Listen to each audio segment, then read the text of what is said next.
What's going on, everybody? Ochoa here from SB Nation's bloggingtheboys.com. Hope all is well wherever you are. Hope you're happy, safe, healthy, and that you're excited to see me. It is Monday, July 14th, 2025. We are live across Blogging the Boys properties. Looks like Twitter did not work for some reason, but we are live on the Blogging the Boys YouTube channel. We are live on the Blogging the Boys Facebook page, live on the Blogging the Boys Twitch channel. And the plan, what with football season now effectively, officially being here, to go live more frequently than we have been in the past. I know we've had some turnovers, some things that have changed over the last year and change. But the plan is, like I said, some more live shows. So if you haven't yet, please consider subscribing right here to the Blogging the Boys YouTube channel or Twitch channel, or like our Facebook page. I'm RJ Ochoa. You can find me all across all levels of social media. RJ Ochoa most places. RJ.Ochoa is how you get me on TikTok. But yeah, let's go ahead and get into it. It is Monday, July 14th, like I said, and we have less than a week to go. There are fewer than 7 days until the Dallas Cowboys report to Oxnard, California for training camp. And I do think that most of our questions have been addressed in some way, shape, form, or fashion across the offseason by this front office that we love to hate.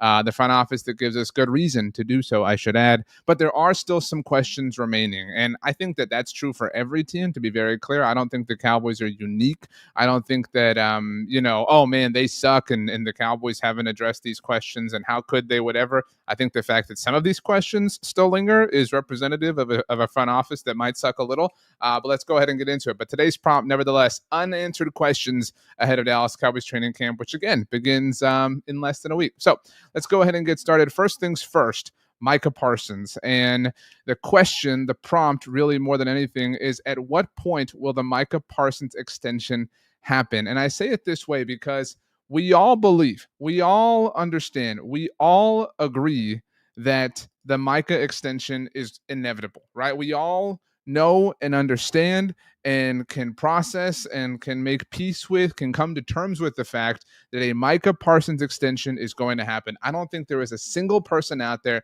whoever you are, whoever your random Facebook friends are, whoever's in your group text, I don't think that there is a single person, whether they root for the Cowboys or not, that believes that Micah Parsons is not going to sign an extension with the Cowboys and that he's going to be playing for somebody else in the near future. So that being said, that means if we follow the flow chart, we all believe that Micah is going to sign an extension with the Cowboys. It is ridiculous. It is ludicrous. It is, quite frankly, stupid that we've gotten to this point, that it is July 14th, 2025, and that Micah was a first-round pick in 2021, and that he is still unsigned based on everything that we've seen. He should have had his extension taken care of on the first day of the offseason. He should have had his extension taken care of on the first day of last offseason when he was first eligible.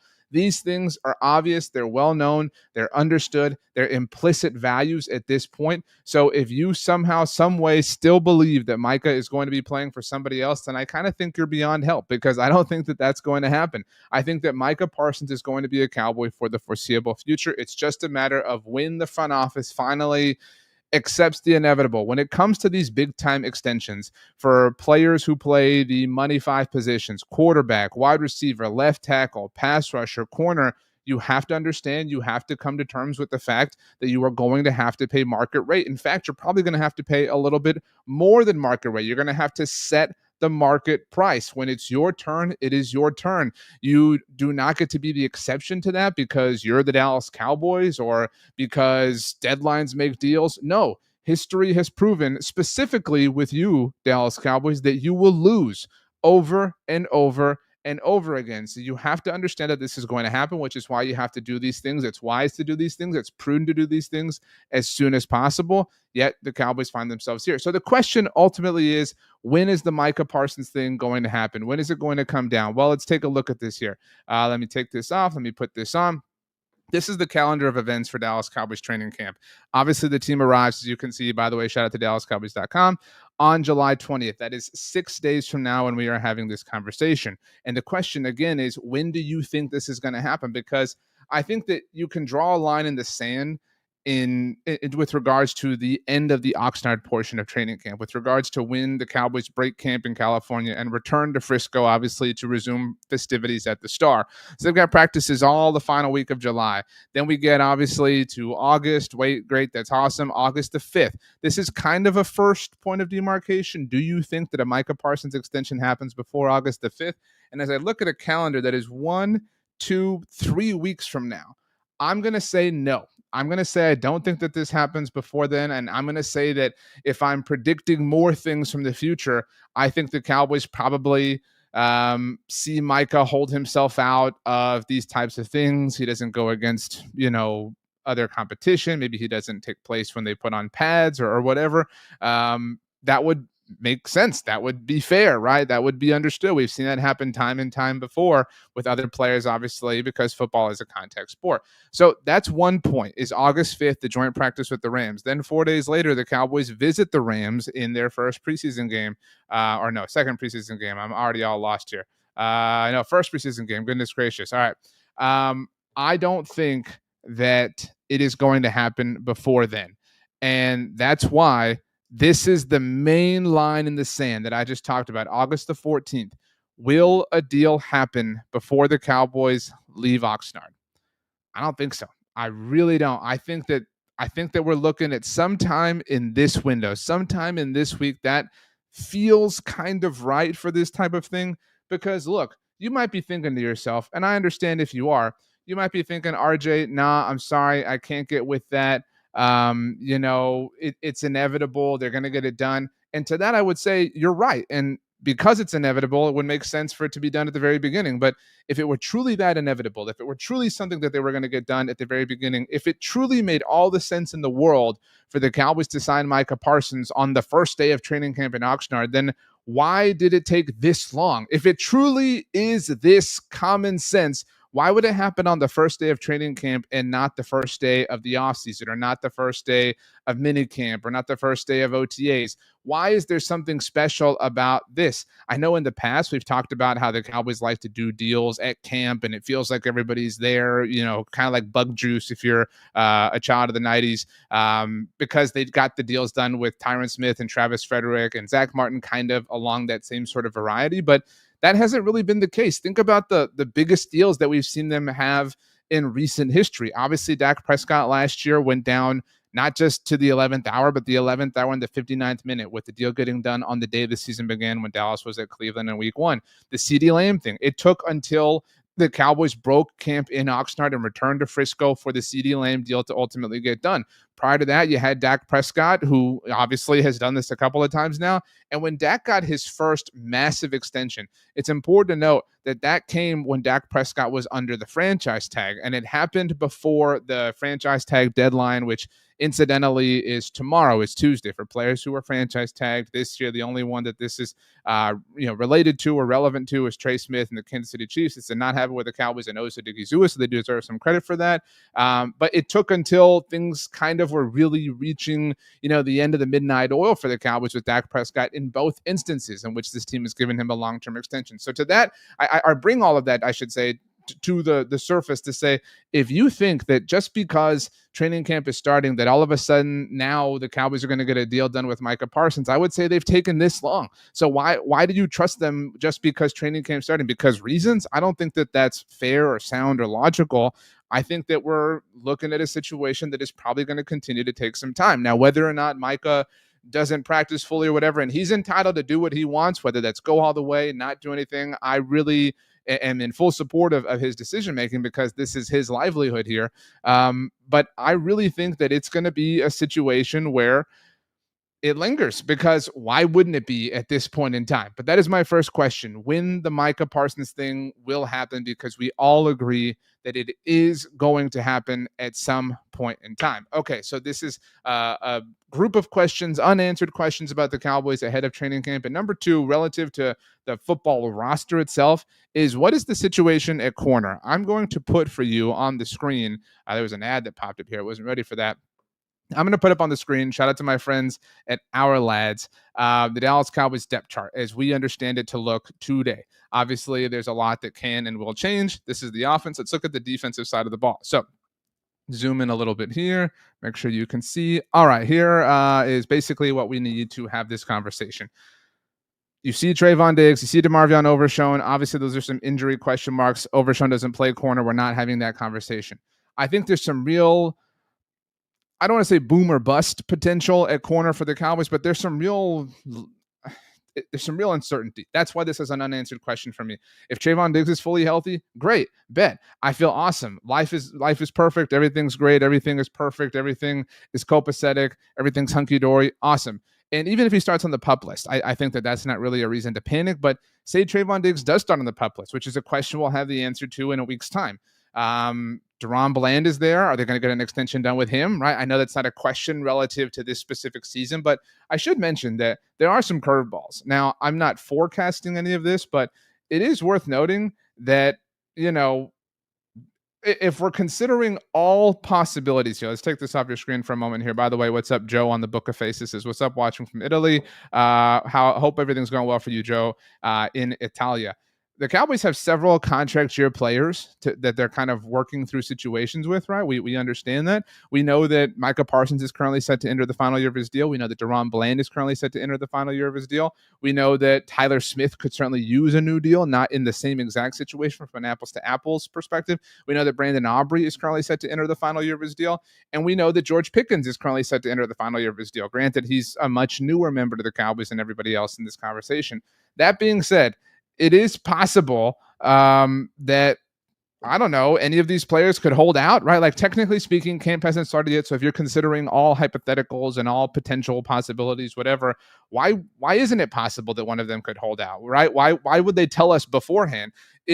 I mean, again, in terms of what is practically possible, we could get an alert on our phones, on our whatevers this weekend that says player X, one of the names I listed perhaps, doesn't plan to report to Dallas Cowboys training camp until they have a brand new deal. And it would make sense for them to leverage that situation. Again, we saw CeeDee Lamb do so last year and do so successfully if you consider, you know, the deal he got to be winning. And I think that in a financial sense, that would be fair to consider it that way. So that being said, Deron Bland, like I say all that to say, what if Trayvon Diggs opens the season on the PUP, or, you know, opens training camp on the PUP list, and Deron Bland decided to hold out? Again, if we're casting hypotheticals here, now you're really up a creek. Now crap is really starting to hit the fan. As we look at the depth chart for the Cowboys at corner specifically, they've got Deron Bland and nickel here. It's worth noting that was where the Cowboys envisioned him playing in 2023, the year he set the pick six record. The only reason he kicked outside and played opposite of Stephon Gilmore is because Diggs had the ACL injury. But Diggs is coming back from injury, obviously not the ACL, but still a serious thing. So you've got that going on. So a bit of a question mark there. Deron Bland, is he going to be around for the future? Is there some sort of whatever? I don't know. Again, that was just me, pontificating. But overall, I think that right now Deron Bland is the most trustworthy cornerback on the team because we just don't know exactly what the Trayvon Diggs situation is. Obviously, Trayvon has the highest ceiling of any of the corners on the roster, but I think that point is understood. Kaiir Elam, obviously, the Cowboys believe they're getting something in him. He's a Florida Gator like me. What's up? And so in that sense, I want to believe in him. But I don't know. None of us know. We have no idea what he's going to be. And that could be the diamond in the rough the Cowboys found. And that could really kind of help the group boom. That's why I talked about there is that boom or bust potential at the corner position specifically. Does Kalen Carson take a step in year two? Is Izzy Mukwamu used in nickel situations? Granted, Deron Bland is obviously the nickel corner here. Is Savon Rell opening the season on the PUP list? Is he fully healthy? You see what I'm saying? Like, there are just a lot of questions at the cornerback position specifically. And so that's not to say like, dude, freak out, our pets' heads are falling off. That is simply to ask the question in a subject matter of unanswered questions, what the situation is. I think that we don't quite know what we're getting here. It's a bit of an unopened pack of cards, and we're ready to just tear it open and look and figure out what the lay of the land is so that we can move forward in that reality. Again, not saying like, things are terrible. It's just things are unknown. And obviously everything's been unknown in a general sense over the entire offseason. And we've been waiting to kind of get answers, and you accumulate some as we go along. And obviously the roster acquisition process, free agency, and the draft, and all these things kind of help answer some questions, even in a hypothetical sense, at least. But at the very least, you are starting to develop an ability to discern what's going to happen, what's around the corner, what's this going to look like, how you can kind of forecast situations. It is difficult to forecast the state of the cornerback room because I can very quickly paint you a very positive one where Trayvon Diggs is fully healthy, Savon Ravella is fully healthy, Deron Bland shows up or has a contract extension or whatever. Now all of a sudden they're cooking with some gas. Let's toss in that Kyrie Elam plays the way he did in Gainesville. Now you have 4 tried and true options and you're not depending on Kalen Carson taking a leap or whatever the case may be. But what if Trayvon Diggs is on PUP? What if Deron Bland were to hold out or just not be the same player that you could rely on? What if Savon Ravella were on the PUP list? What if Kyrie Elam is the player that Buffalo thought he was and was willing to part ways with? Now all of a sudden, it's just taken one flap of the butterfly's wings for everything to really get bad at corner. I would say it's not the position of most concern or a position group of most concern, not just defensively, but on the roster overall. But it is a position group with a massive potential for swing in a positive or negative direction, which makes it so interesting and makes it so fun, but also makes it so terrifying. That's kind of the way that these things tend to go. But that is my second unanswered questions, and I promised you 3. My phone has also been blowing up. Let me make sure everything is okay. We're good. Let's see here.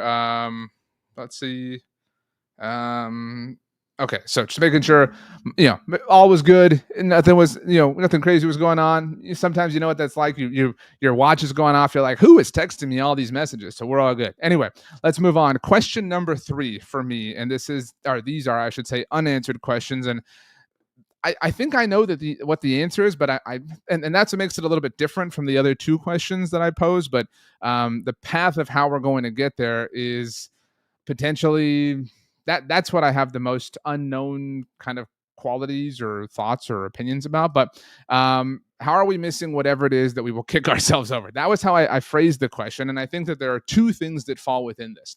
And the first one is kind of, how I think, or the first one is, we know how it's going to end. And that one relates to Donovan Ezraku. So let's put this up on your screen here. This is from DallasCowboys.com. Shout out to Tommy Arish, who wrote this article. He had his own discussion point on Monday talking about 5 things to look forward to relative to Cowboys training camp. This is the important part. Let's zoom in a little bit here. And all right, here we go. Me paraphrasing quickly. Cowboys rookie second-round pick Donovan Ezraku is one of 30 other second-round selections that remain unsigned of the rookie contracts, etc. It's an unprecedented situation that revolves around guaranteed money in the deals, which can be negotiated, blah, blah, blah. The first 2 picks in the second round of the 2025 NFL draft, that's this year's draft, obviously, Cleveland Browns linebacker Carson Schlesinger and Houston Texans wide receiver Jaden Higgins were the first 2 players in NFL history to receive fully guaranteed deals after being drafted in the second round. And as Tommy notes, naturally, the other 30 second-round selections are looking to follow in their footsteps, which is causing the holdup as NFL teams are looking to follow the precedent of the past. That includes Ezraku, et cetera, et cetera. So one of these questions is how this goes. And this, unlike the other situations, is not a Cowboys-specific thing, right? We all can understand that, that's somewhat out of their hands, right? Houston and Cleveland giving the deals they did to their second round picks has, again, I think that Tommy phrased it well. Naturally, if you were next in line, right? If you were the 3rd pick in the second round, you're saying, well, they got that. I want that too. Like, why wouldn't I?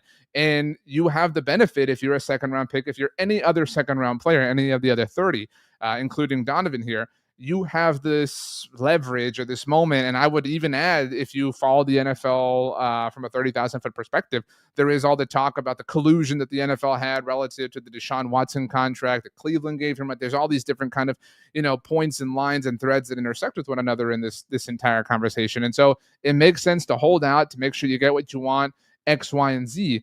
I think that we all think that this is going to get worked out one way or another because this matter relates to the league as a whole. There's just no way that, for the most part, the second round, worth of players don't wind up signed, right? That just doesn't happen. And so maybe you end up with 1 or 2 cast-offs. Obviously, history, even in, the post-2011 CBA has seen some rookies hold out. That's not impossible. That's not completely, never before seen or whatever. Joey Bosa is kind of one of those examples. But I think that I trust the Donovan Ezraku thing to get worked out. So that's why I don't really qualify it as an unanswered question. It's just a matter of somebody other than the Cowboys is going to have to answer this. So to put this back up on the screen here, how are we missing whatever it is we will kick ourselves over? I asked Tom Downey this. Tom is great. Everybody go watch Chat Sports. Everybody's already watching Chat Sports and their Cowboys report. The way I view this question is, what is the thing, right? Today is July the 14th. Cowboys report on July 20th.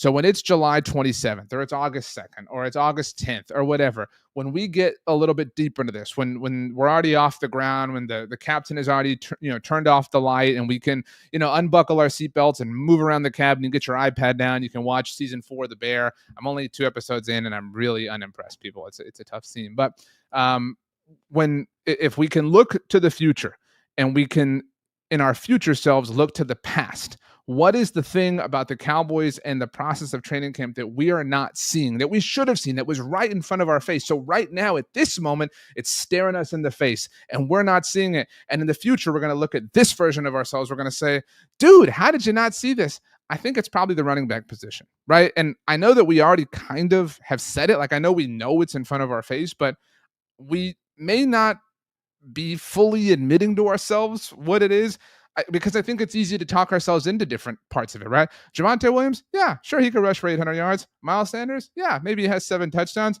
Jaden Blue, who knows? Maybe he breaks a couple of big ones. Phil Maffa, he might have some goal line carries, right? Like, it's not hard to convince yourself that any one of these things could happen individually.